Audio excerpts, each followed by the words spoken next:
నువ్వేమంటావయ్యా? పాఠాలు చెబుతానంటావా చెప్పనంటావా? నేను చెప్పలేను సార్. ఎందుకు చెప్పలేవు సార్?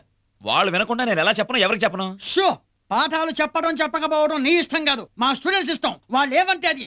నువ్వేమంటావు? నేను చెప్పనండి. మీరేమంటారు? సార్ ఇప్పుడు చెప్పాలి అంటారు, ఆ తర్వాత వీళ్ళు. నువ్వు ఇంకేమీ చెప్పద్దు, పాఠాలు చెప్పు చాలు. హలో, మా స్టూడెంట్స్ తో పెట్టుకోవద్దమ్మా, బ్లాక్ బోర్డు పగిలిపోద్ది. చూసారా చూసారా, మళ్ళీ మొదలెట్టారు. సైలెంట్ గా ఉంటే చెప్తానండి. ఓకేనయ్యా, వాళ్ళ తరపు నేను గ్యారంటీ ఇస్తున్నాను, వాళ్ళు సైలెంట్ గా ఉంటారు. ఏం బాసు? Come on start. ఓకేనా? మీరు మామూలు వాళ్ళు గారు బలిదారిలో పెట్టారా? అనుభవం.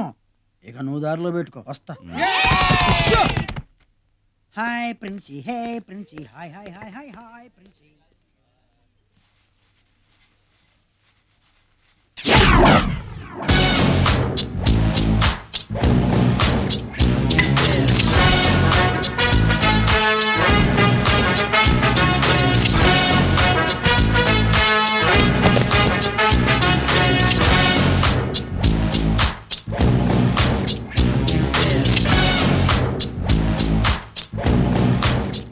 ఏంటయ్యా బాబు అలా విసిరావు? కాస్త గురి తప్పుంటే నాకు గుచ్చుకునేది. నిన్ను బెదిరించాలనే నా గురి తప్పించాను. చూడు, ప్రిన్సిపాల్ చెప్పాడని రెచ్చిపోక. మేము రోజు కాలేజీకి వస్తాం, కానీ క్లాసులకు రావు. అటెండెన్స్ వేసుకో. ఒకవేళ నీ లక్ బాగుండి మేం క్లాసులకు వస్తే పాఠాలు వినం, పాస్ చేసుకో. ఓవర్ అయ్యావో ఈసారి గురి తప్పదు. జాగ్రత్త. పదండ్రా.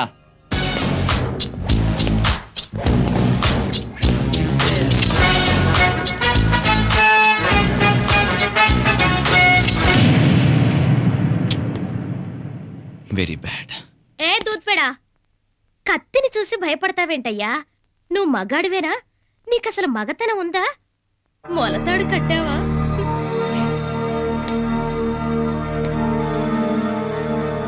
విప్పి చూపించమంటావా? ఏం కొట్టావు గురు? ప్లీజ్ చూడలావణ్య, నువ్వు వేసే జోకులకు అందరూ నవ్వుతుంటే గొప్పదాని అనుకోకు. అల్లరి లిమిట్స్లో ఉంటేనే అందం. ఆడపిల్ల మగాళ్ళ బరి తెగిస్తే బతుకు బజార్న పడుతుంది. ఆ తర్వాత నీ లైఫే జోక్ అవుతుంది. Beware of it.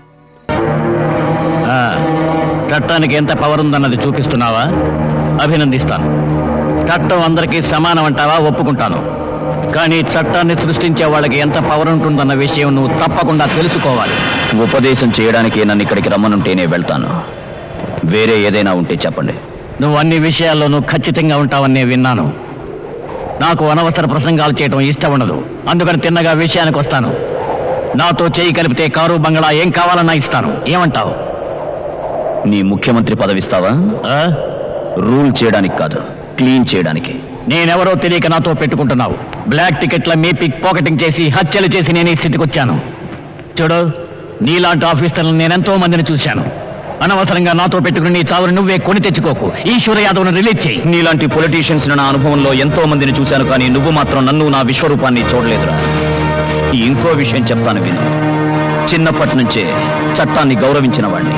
పదవిలో ఉన్నామన్న పొగరుతో మా చట్టంతో ఆడుకున్నావో ఈ సూర్యమూర్తి వదలడు. అలాగా? ఆ చట్టాన్ని కనిపెట్టింది మేవేనయ్యా. ఆ చట్టం అనే అస్త్రంతోనే నిన్ను అరెస్ట్ చేసి మక్కలెరగదీసి బొక్కలో వేస్తాను.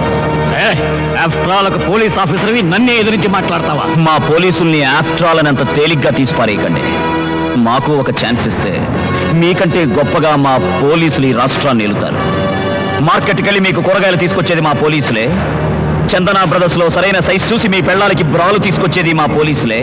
మీ పిల్లల్ని రోజు స్కూలుకి తీసుకెళ్లేది మా పోలీసులే. వ్యభిచారితో గెస్ట్ హౌస్ లో తాగి స్పృహ లేకుండా ఉన్నప్పుడు మిమ్మల్ని భద్రంగా ఇంటికి తీసుకెళ్లేది మా పోలీసులే. మీ ప్రాణాల కోసం తమ ప్రాణాలు ఇచ్చేది ఆఫ్టర్ ఆల్ ఈ పోలీసులే. ఈ క్వాలిఫికేషన్ సరిపోతాయా లేక వేరే ఇంకేమైనా కావాలా? You are dismissed. You are dismissed. You are dismissed. CM, ఈ డిస్మిస్లు, ట్రాన్స్ఫర్లు, సస్పెన్షన్లు ఎన్నో చూశాను. నా వెంట్రుకు కూడా పీకలే. నువ్వు నిజంగా మగాడివే అయితే నీ రౌడీ గ్యాంగ్, గుండా గ్యాంగ్, దాదా గ్యాంగ్, అండర్వరల్డ్ గ్యాంగ్ ని తీసుకొచ్చి నాకు ప్రాణాలతో సమాధి కట్టు. నువ్వు నిజంగా మగాడివే అయితే నీ రౌడీ గ్యాంగ్, గుండా గ్యాంగ్, దాదా గ్యాంగ్, అండర్వరల్డ్ గ్యాంగ్ ని తీసుకొచ్చి నాకు ప్రాణాలతో సమాధి కట్టు. మీ అసెంబ్లీలోనూ కాదు, మా పోలీస్ స్టేషన్లోనూ కాదు, డైరెక్ట్ గా జనం ముందు. మీరా నేనా అన్నది పబ్లిక్ లో అటో ఇటో తేల్చుకున్నాం. మన సిటీ బస్ స్టాండ్ 2 గంటలకి. దమ్ముంటే నన్ను చంపి ఈశ్వర్ యాదవ్ని తీసుకెళ్ళావు. ఇది మా పోలీస్ పవర్కే ఒక ఛాలెంజ్.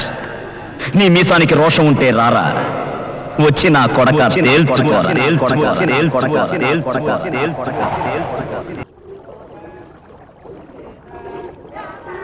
బయటకి వెళ్ళేటప్పుడు ఎక్కడికి నడకూడదు అనుకోండి. అడగచ్చురా, వెళ్ళేది నువ్వు కనుక. నేనా? అవును, నువ్వు శ్రీశైలం పెడుతున్నావు. శ్రీశైలమా? శివరాత్రి దగ్గరలో కూడా లేదే. లేదని నాకు తెలుసు. నేను వాడిని శ్రీశైలం పంపుతున్నది వాడు అక్కడ నిత్యాగ్నిహోత్రం చేస్తాడని కాదు, ఇక్కడ మారణ హోమం చేయకుండా ఆపడానికి. నేనంత ఘోరం ఏం చేశానని నాన్నగారు అంత కఠినంగా మాట్లాడుతున్నా? ఏం చేశావో ఏం చేయలేదు, అసలు నువ్వు వేద పండితుడు వీధి రవుడివో చెప్పాల్సిన మే కాదురా. వీడి గురించి ఊరంతా కోడై కూస్తోంది. ఏమిట్రా అసలు ఏం జరిగిందో నాతోనైనా చెప్పు. అలా తల దించుకున్నాడంటే వాడేదో తప్పు చేసినట్టేగా. తలదించుకుంది తప్పు చేశానని కాదు, కనీసం అమ్మైనా నా కళ్ళలోకి చూసి నిజం తెలుసుకుంటుందని. ఆవిడ యశోదమ్మరా, నువ్వు చేసే చేష్టలని శ్రీకృష్ణ లీలని సరిపెట్టుకోగలవు. కానీ నేను నలుగురిలో తిరగవలసిన వాడిని. నా కొడుకని గర్వంగా చెప్పుకోవాల్సిన నేను ఇంత బాధ్యతారహితంగా అగౌరవంగా పోరంబోకులా తిరుగుతుంటే ఎందుకురా ఈ వెధవ బతుకు? ఎందుకమ్మా నాన్నగారు అంత అశుభంగా మాట్లాడుతున్నారు? అది కాదమ్మా, గుళ్ళో నిర్మాల్యం తీసేస్తే దాన్ని ఒక రకమైన పూజ అంటున్నారు. అదే సమాజంలో ఎదుగుతున్న కలుపు మొక్కల్ని ఏరిపారేస్తుంటే వీధి రౌడీజం అంటున్నారు, గూండాయిజం అంటున్నారు, ఇంకా ఏవేవో అంటున్నారు.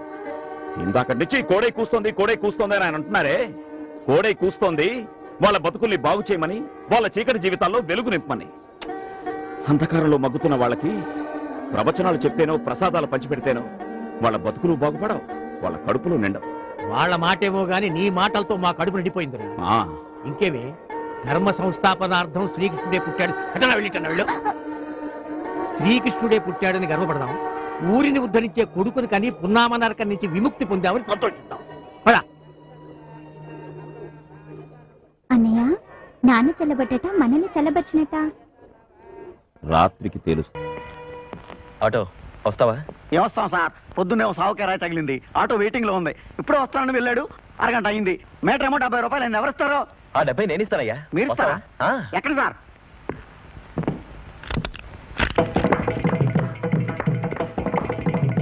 సారీ సార్, ఆయన వచ్చేసాడు, మీరు దిగండి. నేను ఇలా సైగ చేస్తాను, నువ్వు చప్పట్లు కొట్టు. ఎందుకు సార్? మీటర్ మీద ఎక్కువ డబ్బులు ఇస్తాను, కొట్ట. Okay sir. నమస్తే ఆకాష్ గారు, చూసారా? నేను రాకపోయేసరికి మిమ్మల్ని ఆటో ఎక్కించుకున్నాడు, వచ్చాక మిమ్మల్ని ఆటోలోంచి దించేశాడు. ఇది ఇలాంటిదే సార్ స్వర్ణం మీ మీద పెంచుకున్న ప్రేమ కూడా. నేను ఇక రానని మీ మీద కాస్త దయ చూపించేసరికి స్వర్ణం మీదేనని ఫీల్ అయిపోయాడు. చూసారా, నేను ఇతను కాలర్ పట్టుకోగానే వెంటనే కొట్టాడు. కానీ మీరు నా కాలర్ పట్టుకున్నా నేను మిమ్మల్ని ఎందుకు కొట్టలేదు తెలుసా? నేను ప్రేమించే స్వర్ణనే మీరు ప్రేమిస్తున్నారు కాబట్టి. ఏంటి సార్, మీరిద్దరు ఒకే అమ్మాయిని ప్రేమిస్తున్నారా? మరి అమ్మాయి ఎవరిని ప్రేమిస్తుంది? ఇంకెవరినయ్యా, నన్నే. ఊరుకోండి సార్, జోక్ లేకండి. ఎర్రగా బుర్రగా స్మార్ట్ గా ఉన్నారు, ఆయన వదిలిపెట్టేసి మొరటోళ్ళ ఉన్నారు, మిమ్మల్ని నేను చూసి ప్రేమిస్తుందండి. మొరటోడు నా మొగుడు సినిమా చూసి. మీ లవ్ స్టోరీ అద్భుతంగా ఉంది సార్, తర్వాత కథ చెప్పండి. వచ్చే వారం చెప్తాను సార్. వారం వారం చెప్పడానికి ఇదేమన్నా స్వాతి వీక్లీలో సీరియల్లా? ఏ టాక్సీ సార్, మీరు ఆ టాక్సీలో వెళ్ళండి, నేను ఈ ఆటోలో స్వర్ణింటికి అర్జెంటుగా వెళ్ళాలి. కొంచెం తప్పుకుంటారా? అదే గుళ్ళో తిరణాలకి ఉత్సవ విగ్రహాన్ని ఊరంతా ఊరేగిస్తారు, కానీ పూజలు మాత్రం మూల విరాట్కే చేస్తారు. నువ్వు ఉత్సవ విగ్రహానివి, నేను మూల విరాట్టుని.